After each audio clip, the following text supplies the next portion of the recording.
বেগম রওশন এরশাদ বয়স্ক, অসুস্থ, দীর্ঘদিন উনি চিকিৎসা নিচ্ছেন দেশের বাইরে। বাংলাদেশে অবাধ ও সুষ্ঠু নির্বাচন হওয়া উচিত বলে মনে করে মার্কিন যুক্তরাষ্ট্র। I don't think I need to elaborate on that any further. Go ahead. Thank you, Matt. On Cambodian election, you said Sunday. আসসালামু আলাইকুম সম্মানিত দর্শক, সকলকে স্বাগত জানাচ্ছি যারা যুক্ত হচ্ছেন দেশ থেকে এবং প্রবাস থেকে। 27 জুলাই ঢাকাতে বিএনপির কর্মসূচি আর আওয়ামী লীগের কর্মসূচি, এটি নিয়ে আতঙ্ক ছড়িয়েছে সাধারণ জনগণের মাঝে। আর এই আতঙ্কের মাঝে আবারও এলো একটি বার্তা, আর তা হচ্ছে বাংলাদেশে সুষ্ঠু একটি নির্বাচন চায় যুক্তরাষ্ট্র। যুক্তরাষ্ট্রের সাপ্তাহিক ব্রিফিংয়ে আবারও বাংলাদেশের ইস্যু উঠে এসেছে।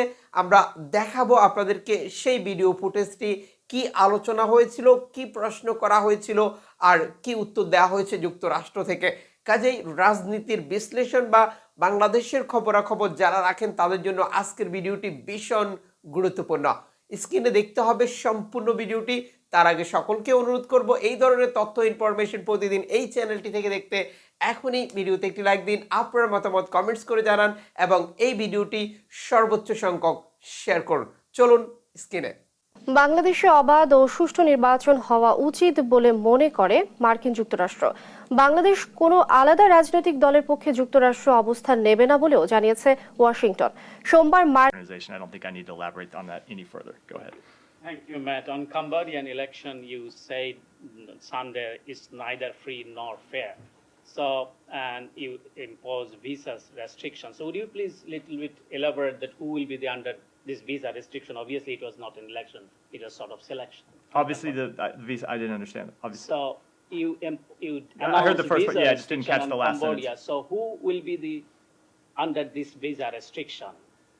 The Cambodian current regime leadership. We do not make those designations public. We make public that we have designated officials, but we do not make the names public as a matter of policy. Okay, on Bangladesh, if I may, countrywide massive protest going on in Bangladesh. Regime is attacking on opposition peaceful rallies where tens of thousands of people demanding ruling prime minister resignation. Internet shutdown in opposition rallies, including cell phone checking, arrest and filing thousands cases against opposition leaders and workers. Even deceased opposition leaders are not spared by the current regime. So will US imply the visa restriction those who are undermining democratic process and human rights in Bangladesh? So, as a policy, we don't preview visa restrictions any more than we preview any other sanctions actions, as I've said in response to questions about other sanction authorities previously in this briefing. But as Secretary Blinken made clear when he issued the policy on May 24th, these visa restrictions would apply to anyone who undermines the democratic election process in Bangladesh. Actions that constitute undermining the democratic election process include vote rigging, voter intimidation, the use of violence to prevent people from exercising their rights to freedom of association and peaceful assembly, and the use of measures designed to prevent political parties, voters, civil society, or the media from disseminating their views. Yeah, in Bangladesh, human rights defenders are being subject to threats, harassment, and prosecution from state and non-state actors. According to recent reports of the Center for Governance Studies, 86% human rights defenders face various obstacles. Funds control is another weapon in government hands, as the regulatory body NGO Affairs Bureau is under Prime Minister's office.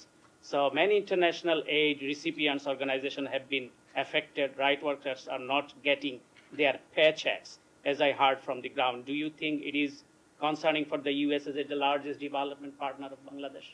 I would say that we, as a general rule, support everyone's ability to freely exercise their role in a democratic society. We oppose any restrictions on human rights, and I don't have any further specific comment than that.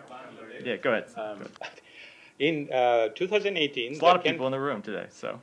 The Canadian Federal Court dismissed the asylum petition of an activist associated with the Bangladesh Nationalist Party, BNP, branding it as a terrorist organization.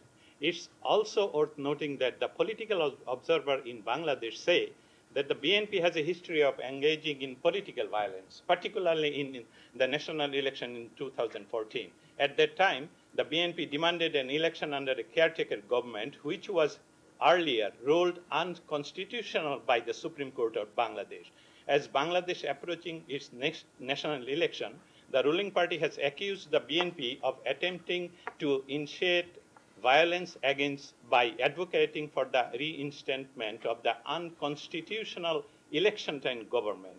What are your observations? My observations are that number one, we do not take a position with respect to any political party in Bangladesh or in other countries, but that we believe that Bangladesh and all countries throughout the world should have free and fair elections. All right, I'll take. I have Go ahead found with it the follow-up. very short. Yeah. In Bangladesh, media experts believe that the United States uses human rights issues as a tool of exert pressure on specific countries to further its own interests. They also argue that the U.S. often turns a blind eye to human rights violation in countries like India, Saudi Arabia, Israel, and other parts of the world. What is your perspective on this matter? I mean, I would note some tension in between the two questions. I would note that I would say that we raise human rights concerns when we have human rights concerns, when we see human rights violations, and we raise those concerns not with respect to countries with which we have strong partnerships and with countries where the partnerships are much more, shall we say, challenging. All right, Alex, go ahead. Begum Rowshan Ershad বয়স্ক, অসুস্থ, দীর্ঘদিন উনি চিকিৎসা নিচ্ছেন দেশের বাইরে, মাঝে মাঝে দেশে আসেন এবং বিবৃতি দেন। এই বয়স্ক অসুস্থ নারীর প্রতি আনকাইন্ড আমি হতে চাই না, কিন্তু কিছু কথা আসলে বলা দরকার, কারণ একই নোংরা খেলা তিনি আবার শুরু করেছেন। আমি নোংরা খেলা শব্দটা জেনে শুনে বলছি, আনকাইন্ড শোনালেও বলছি, আমি দুঃখিত, কিন্তু এর চেয়ে বেশি কিছু বলা সম্ভব, মানে এর চেয়ে কম কিছু বলা আমার পক্ষে সম্ভব হয়নি। কারণ আমাদের রাজনৈতিক ব্যবস্থা এই জায়গায় ধ্বংস হওয়ার পেছনে জাতীয় পার্টি এবং আসলে স্পেসিফিকলি যদি বলি এবং রওশন এরশাদের এই বাজে একটা খেলা, নোংরা একটা খেলার ভূমিকা আছে। আমরা আবার স্মরণ করবো, কারণ এই খেলাটার লক্ষণ, ইশারা আবার দেখা যাচ্ছে, আসছে ওই জায়গায়। ইনফ্যাক্ট জাতীয় পার্টি আবার গুরুত্বপূর্ণ হয়ে উঠছে বাংলাদেশের রাজনীতিতে। এটা 2014 সালে যে কারণে গুরুত্বপূর্ণ হয়ে উঠেছিল, ঠিক একই কারণে 2014 সালে এতই গুরুত্বপূর্ণ হয়ে উঠেছিল যে ভারতের পররাষ্ট্র সচিব সুজাতা সিংকে বাংলাদেশে আসতে হয়েছিল জাতীয় পার্টির প্রেসিডেন্ট এরশাদের সাথে, তৎকালীন প্রেসিডেন্ট, বসে তাকে চাপ দিয়ে নির্বাচনে নিয়ে আসার জন্য। কারণ বিএনপি যে নির্বাচনে যাবে না, সেই নির্বাচনকে মোটামুটি অংশগ্রহণমূলক বা কিছুটা মুখ রক্ষার জন্য জাতীয় পার্টিকে লাগবে। কারণ বাংলাদেশে সর্বোচ্চ বড় যে দুদল, বিএনপি আওয়ামী লীগের বাইরে জাতীয় পার্টি, জামায়াত এবং রিসেন্টলি হয়তো হাত পাখার বিভিন্ন বা অনেক আসনে যথেষ্ট পরিমাণ ভোট আছে, উল্লেখযোগ্য, মানে ওই দুই দলের তুলনায় কিছু না, কিন্তু সেটা মোটামুটি আছে এবং মানুষ চেনে। ফলে জাতীয় পার্টিকে লাগবে। জাতীয় পার্টি এতটাই গুরুত্বপূর্ণ হয়ে উঠেছিল। জাতীয় পার্টি অতীতে কি কি পাপ করেছে, গত নির্বাচনে কি কি পাপ করেছে, এই আলোচনাগুলো করছি না, এই আলোচনাগুলো সরিয়ে রেখে বলছি, এই সময় এসে জাতীয় পার্টির সামনে একটা ঐতিহাসিক দায়িত্ব পালন করার মতো পরিস্থিতি সম্ভবত তৈরি হয়েছে। সেই পরিস্থিতি এখন জাতীয় পার্টি আসলে কতটা পালন করতে পারবে আমাদের সেটা খেয়াল করতে হবে, এবং জাতীয় পার্টি যাতে সেটা পেরে ওঠে, জনগণ হিসেবে আমাদের চাওয়া উচিত, এবং আমাদের জায়গা থেকে যদি কিছুটাও রোল প্লে করার থাকে সেটা করব। কারণ স্পষ্টভাবে দেখতে পাচ্ছি এক রওশন এরশাদ যখন এদিকে একটা নোংরা খেলা খেলার চেষ্টা করছেন, আগের নোংরা খেলাটা, প্রেসিডেন্ট জাতীয় পার্টির চেয়ারম্যান জনাব GM কাদের এর বিপরীতে দাঁড়িয়েছেন। ইনফ্যাক্ট উনি 14 সালেও নির্বাচনে, তথাকথিত নির্বাচনে উনি আসেননি এবং উনি তখন এমপি ছিলেন না। সমালোচনা করতে পারেন, এই মুহূর্তে জনাব GM কাদের যেহেতু এই লড়াইটা করার চেষ্টা করছেন, তার পাশে থাকা উচিত বলে আমরা মনে করি। ঘটনাটা কি, সেটা হচ্ছে নির্বাচন এখন কিভাবে হবে সেই নির্বাচনটা নিয়ে ডিবেট চলছে। সরকার বলছে তার অধীনে একটা ভীষণ শক্তিশালী নির্বাচন কমিশনের অধীনে অসাধারণ নির্বাচন তারা করে দেখাবেন, করবেন, এতে কোনো সমস্যা নেই, তত্ত্বাবধায়ক সরকার দিয়ে হবে না, তত্ত্বাবধায়ক সরকার এটা করে, ইত্যাদি ইত্যাদি, একটা ন্যারেটিভ আছে।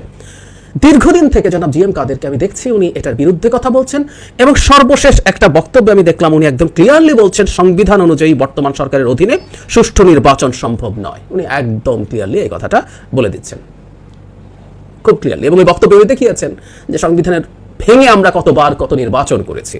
এরশাদ পতনের পর যে নির্বাচন হয়েছিল সেটা 1/11 যে তত্ত্বাবধায়ক সরকার 2 বছর পরে নির্বাচন করলেন, সেটা কোনোভাবেই তো সংবিধানে ছিল না, সেটা র্যাটিফাইও করা হয়নি উনি বলছেন, কিন্তু জনগণ যেহেতু মেনে নিয়েছে সেগুলো অ্যাকসেপ্টেড হয়েছে। তার মানে মূল স্পিরিটের জায়গা ওটা। একটু অফ টপিক হলেও বলে রাখি, জনাব GM কাদেরকে আমি নিয়মিতভাবেই দেখি আমাদের সাংবিধানিক সমস্যা, সংবিধানের কাঠামোর সমস্যা, সংবিধানের অগণতান্ত্রিক যা যা বিষয় আছে সেগুলো নিয়ে শুধু বলছেন না, উনি একাডেমিক্যালি লিখছেন। আমাদের 70 অনুচ্ছেদ থেকে শুরু করে আমাদের সংবিধানের আর কোথায় কোথায় কী কী সংকট আছে এগুলো নিয়ে উনি লেখার চেষ্টা করছেন। আমি মন থেকে এটার প্রশংসা করতে চাই। আমাদের রাজনীতির বড় বড় সর্বোচ্চ নেতারা এগুলো নিয়ে এভাবে ভাববেন, কথা বলবেন, এটা একটা সুন্দর ব্যাপার। যাই হোক, এই মুহূর্তে GM কাদের, আমরা আবারও বলছি অতীতে কে কী করেছে সরিয়ে রাখি, GM কাদের এসে দাঁড়িয়েছেন জনগণের স্বার্থ রক্ষা হয় যে জায়গায়, সেই জায়গাটিতে একটা সুষ্ঠু জেনুইন নির্বাচন ছাড়া আমাদের জাতির গণতন্ত্র আর ন্যূনতম কোনো লেশমাত্র থাকবে না, ফাইট ব্যাক করারও আর কোনো সম্ভাবনা থাকবে না। এখনও যদি সেই ফাইট ব্যাকটা আমরা করতে না পারি, গণতন্ত্র এখনও নাই, কিন্তু যদি একটা সহি নির্বাচন হয়, আমরা উল্টো দিকে অন্তত গণতন্ত্রের যাত্রাটা মানে পজিটিভ দিকে ঘুরিয়ে দিতে শুরু করতে পারবো। আর এবার থেকে যদি 5 বছর হয়ে যায় আমরা শেষ, এই দেশের আর স্বপ্ন থাকবে না বহু বছরের জন্য। সো এই সময় উনি রোলটা প্লে করছেন। ইভেন আমি জানাব এরশাদকেও, ডিসপাইট অল দ্য ক্রিটিসিজমস, এরশাদের অনেক সমালোচনা আমরা করতে পারি, ওনার ক্ষমতায় আসা, ক্ষমতায় থাকা, কিন্তু 14 সালে উনি একটা জাতির জন্য জেনুইন সিদ্ধান্ত নিয়েছিলেন। উনি নির্বাচনে যেতে চাননি এবং আমাদের কাছে একটা খুব গুরুত্বপূর্ণ ডকুমেন্ট উনি তুলে দিয়েছেন যে সুজাতা সিং ওনাকে আসলে কি বলেছিল। এটা ওনার একটা গুরুত্বপূর্ণ ঘটনা রাজনৈতিক জীবন হিসেবে আমি মনে রাখতে চাই। এরপর তাকে ধরে নিয়ে যাওয়া, এরপর ওনাকে জোর করে সিএমএইচে রাখা, অসুস্থ সাজিয়ে রাখা, এগুলো আসলে উনি বন্দী ছিলেন ওই সময়, এটা আমরা বুঝতে পারি। ওনাকে বন্দী করেই তখন কাজটা করেছিলেন বেগম রওশনের সাথে, নোংরা খেলাটা খেলেছিলেন বেগম রওশনের সাথে।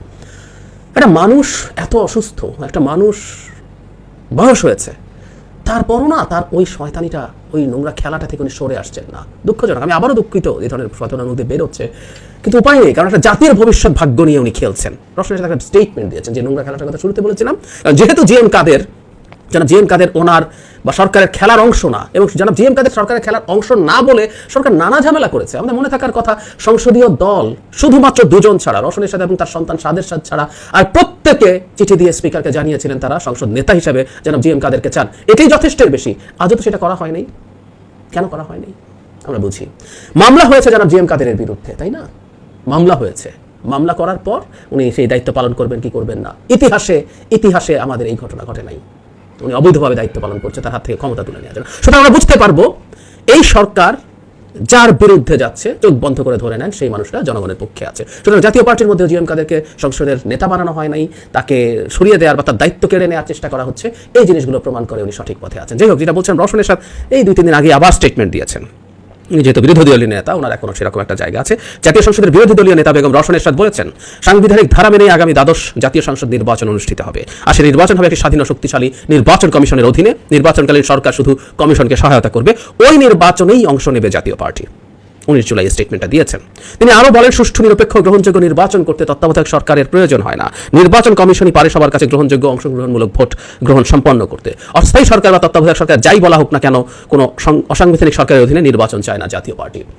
জাতীয় পার্টির রওশনের সাথে এবং তার ফলোয়ার্সরা, জাতীয় পার্টি অ্যাজ এ হোল কিনা এই ডিবেট এখন আছে, কারণ জাতীয় পার্টির মধ্যে একটা স্প্লিট আমরা দেখতে পাচ্ছি। উনি আবারও একই খেলায় আসছেন। ইনফ্যাক্ট এই মানুষটার জীবন এখন মনে হয় সরকারের কাছে সবচেয়ে ভ্যালুয়েবল হয়ে গেছে, আমার কাছে মনে হয়। সরকার যদি কাউকে তার সর্বোচ্চ দিয়ে সবকিছু ইনভেস্ট করেও বাঁচিয়ে রাখতে চায়, সেটা হচ্ছে শুড বি বেগম রওশনের সাথে। কারণ ওনার এই বেঁচে থাকাটা জাতীয় পার্টিকে আবার নির্বাচনে এই সরকারের অধীনে আনার ক্ষেত্রে কাজ করতে পারে। অন্তত পুরো জাতীয় পার্টি না হোক, ভেঙে একটা অংশকে নিয়ে আসা। এবং জাতীয় পার্টিতে বহু লোকজন আছে যারা এমপি হতে চায়, যারা মন্ত্রী হতে চায়, যাদের আসলে রাজনীতি বলে কিছু নাই, সত্যিকার অর্থেই নাই। ক্ষমতায় থাকাকালীন অবস্থায় জাতীয় পার্টিও তৈরি হয়েছে, বিএনপিও তৈরি হয়েছে, সমালোচনা অনেকে করে, কিন্তু বিএনপি একটা গণমানুষের দল হিসেবে নিজেকে তৈরি করতে পেরেছে। ক্ষমতায় না থেকেও সেই দল হিসেবে তার নিজস্ব রাজনীতি নিয়ে এগিয়ে যাওয়ার চেষ্টা করেছে। জাতীয় পার্টির মধ্যে সেটা আসলে ছিটে ফোটাও দেখি না। ওখানে জাস্ট কতগুলো সুবিধাবাদী জাতা লোকজন আছে, এবং খুব সারপ্রাইজিংলি মন্ত্রী থেকে তাদেরকে সরিয়ে দেওয়ার জন্য জাতীয় পার্টি নিজে চেষ্টা করেও পারে নাই। সংসদে একবার একটা ন্যাক্কারজনক ঘটনা হয়েছিল, রওশনের সাথে প্রধানমন্ত্রীর কাছে আহ্বান জানিয়েছিলেন, মাননীয় প্রধানমন্ত্রী ওদেরকে আপনি মন্ত্রী পরিষদ থেকে সরিয়ে দেন, আমাদের মানুষের কাছে মুখ দেখাতে পারি না। এই হচ্ছে একটা রাজনৈতিক দল, এবং যে রাজনৈতিক দলের লোকরা শুধুমাত্র এমপি এবং মন্ত্রী হওয়া ছাড়া, সবার কথা বলছি না, একটা উল্লেখযোগ্য অংশের আর কোনো লক্ষ্য উদ্দেশ্য কিছু নেই। এই হচ্ছে রাজনৈতিক দল। হ্যাঁ, রাজনৈতিক দল এমপি হতে চাইবে, মন্ত্রী হতে চাইবে, লিস্ট একটা রাজনৈতিক ভিত্তিকে কেন্দ্র করে। যাই হোক, যে কথাটা বলছিলাম, এরকম লোকজন আছে, এবং তারা রওশনের সাথে জাতীয় পার্টি দরকার ভেঙে হলেও একটা টুকরাকে নিয়ে যাবে, এবং নির্বাচন কমিশন তো আছেই, তারা মার্কা দিয়ে দেবে বেগম রওশনের সাথে। সুতরাং ওইটাই জাতীয় পার্টি হিসাবে স্বীকৃতি হবে। এটা কোনো ব্যাপার না, এগুলো এরা করবে, এগুলো আমরা খুব ভালো মতো বুঝি। নির্বাচন বিষয়ক মন্ত্রণালয়, সরকার থেকে যা বলা হবে ওনারা সেটা মানতে বাধ্য থাকিবেন। মুদ্রা কথাটা হচ্ছে এখন এই বাংলাদেশের বা সামনে যে সময়টার দিকে আমরা এগিয়ে যাচ্ছি, তফসিল একটা সময় হয়ে যাবে, এবার একটু আর্লি তফসিল হয়ে যাবে বলে বিশ্বাস করি। সেই নির্বাচনের আগে কে নির্বাচনে যাচ্ছে আর কে যাচ্ছে না, এই জিনিসটা স্পষ্ট হবে। এবং আমরা চাইব আওয়ামী লীগ তার সেই 14 দল ছাড়া আরও কিছু নতুন ভুইফোর, যে একটা সুপ্রিম পার্টি হয়েছে মাইজ ভান্ডারী, জনৈক মাইজ ভান্ডারীর নেতৃত্বে, আরও কাউকে নিয়ে টিয়ে তারা যাবে। আর কে আমরা আসলে জানি না, হাত পাখা নির্বাচন করতেই পারে, যদিও তারা ঘোষণা করেছে। এক ধরনের কানাঘুষো আলোচনা জামাতকে নিয়ে আছে, সরিয়ে রাখি। প্রত্যেকটা দলই কেউ এই সরকারের অধীনে নির্বাচনে যাবে না, সেটা আমরা চাই। এবং জাতীয় পার্টি, বিশেষ করে তার প্রধান যখন এই জায়গায় আছেন, জাতীয় পার্টির এই ফ্র্যাকশনটা, জনাব জি এম কাদেরের যে ফ্র্যাকশনটা আছে, উনি যেভাবে চাইছেন দলটা পুরোটা তার পেছনে ঐক্যবদ্ধ থাকুক, এবং জাতীয় পার্টির যে মানুষজন বেগম রওশনের সাথে থেকে এই সরকারের অধীনে নির্বাচন করতে যাবেন, মানে 86-তে তাদের অধীনে আওয়ামী লীগ বেঈমান হয়েছিল, সাথে জামাত ছিল, তারা 14 সালেও বেইমানি করেছেন, যদিও আমরা একটু হলেও তখন একটু সফট কর্নার দেখাই যে তাদের প্রধান মানুষটাকে আটকে ফেলে প্রধান মানুষটা অন্তত চাননি, সেইটুকু জায়গাটাকে ইতিহাসে দিতে হবে, এরশাদের কথা বলছি। কিন্তু এবারও যাতে তারা বেইমানি না করে, যারা করবে বেইমানি তাদের ব্যাপারে আমাদের এক ধরনের সোচ্চার আচরণ রাখতে হবে। কেউ বলতেই পারেন প্রত্যেকের অধিকার আছে, হ্যাঁ প্রত্যেকের অধিকার আছে যে কোনো কিছু করার, ট্রু, নির্বাচনে যাবেন কি যাবেন না একটা রাজনৈতিক দলের একটা ফ্র্যাকশনের, কিন্তু এই স্বৈরাচারের সাথে হাত মিলিয়ে যারা যাচ্ছে তাদের চরিত্র কি, যেভাবে আমরা 86 সালে বলেছিলাম ঠিক একইভাবে তাদের চরিত্র কি, তাদের সম্পর্কে বলার অধিকারও আমাদের আছে। বেগম রওশন এরশাদের প্রতি এটুকুই চাই, আদৌ হবে কিনা জানি না, অনেক বয়স হয়েছে, দীর্ঘদিন এতদিন অসুস্থ থাকা মানে উনি আদৌ আর কতদিন বেঁচে থাকবেন জানি না, কিন্তু জাতির সাথে এই নোংরা খেলাটা উনি আর না খেলুন। এবং আমরা চাই জনাব জি এম কাদের যে লড়াইটা করছেন সেই লড়াইটায় জনাব জি এম কাদের জয়ী হন। জাতীয় পার্টি কেউ একটা দল হিসাবে বাংলাদেশে যদি তার রাজনীতি নিয়ে দাঁড়ায়, মানে আমার রাজনীতি হলো আওয়ামী লীগের পা চেটে কিছু এমপি এবং দু একটা মন্ত্রী পাই কিনা সেটা দেখা, সেটার বাইরে এসে যদি জাতীয় পার্টি তার রাজনীতি নিয়ে জনগণের সামনে দাঁড়ায়, জাতীয় পার্টির সম্ভবত এটা শেষ সুযোগ। কারণ জাতীয় পার্টির ভোট বিভিন্ন জায়গায় যে লক্ষণ দেখা যাচ্ছে, বোঝা যাচ্ছে জাতীয় পার্টির দল হিসেবে ধ্বংস হচ্ছে। হওয়ারই কথা, একটা দলের কাজ যদি শুধু আওয়ামী লীগের লেজুর বৃত্তি করা হয় তাহলে ওই দলের তো দরকার নাই, ওই দলের কেন যাবে, আওয়ামী লীগে যাবে, ও তো কোনো রাজনীতি নাই। তো জাতীয় পার্টিরও এটা শেষ সুযোগ যে সে একটা পার্টি হিসেবে টিকে থাকবে কিনা, নাকি একেবারে বিলীন হয়ে যাবে একটা দলে। ঢাকা 17 নির্বাচনে এমনি ভোট কম হয়েছে, কত ভোট পেয়েছে আমরা দেখেছি জাতীয় পার্টি। এছাড়া বিভিন্ন জায়গায় যেসব নির্বাচনে জাতীয় পার্টি অংশগ্রহণ করছে, নিশ্চিতভাবে সেগুলোতে নানান রকম কারচুপি হচ্ছে, কিন্তু জাতীয় পার্টির প্রতি সমর্থন ভীষণভাবে কমে যাচ্ছে। এটা আমি না, এটা জাতীয় পার্টির চেয়ারম্যানও বলছেন যে আওয়ামী লীগে সেই ক্ষতি সাধন করেছে। আমরা আশা করি, বিশ্বাস করি জনাব জি এম কাদেরের নেতৃত্বে জাতীয় পার্টি এই মুহূর্তে অন্তত যেভাবে সঠিক পথে হাঁটার চেষ্টা দেখছি, জাতীয় পার্টি সেই পথে হেঁটে যেতে পারবে। বেগম রওশন এরশাদের যে দর্শক, 27 জুলাই নিয়ে যে আবহাওয়া তৈরি হয়েছে, সাধারণ মানুষের মাঝে যে আতঙ্ক, রাজনৈতিক দলগুলোর পক্ষে বিপক্ষে যে বক্তব্য মন্তব্য যা সামাজিক যোগাযোগ মাধ্যমে ছড়িয়ে পড়েছে, ঠিক এই পরিস্থিতিতে যুক্তরাষ্ট্রের বিভিন্ন দেশের উপর যে নিষেধাজ্ঞা কার্যকর শুরু হয়েছে, ভিসা নীতি কার্যকর শুরু হয়েছে, এটি বাংলাদেশের রাজনীতিতে কতটা প্রভাব ফেলবে তা জানার জন্য আপনার অপেক্ষায় আমরা রয়েছি। আর যুক্তরাষ্ট্রের সর্বশেষ ব্রিফিং থেকে আপনি কি মতামত ব্যক্ত করতে পারেন তাও ভিডিওতে কমেন্টস করে জানাতে পারেন। এই ধরনের ইনফরমেশন প্রতিদিন এই চ্যানেলটি থেকে দেখতে এখনই ভিডিওতে একটি লাইক দিন, আপনার মতামত কমেন্টস করে জানান, ভিডিওটি সর্বোচ্চ সংখ্যক শেয়ার করুন যাতে করে অন্যরাও এই সকল ইনফরমেশন থেকে লাভবান হতে পারে।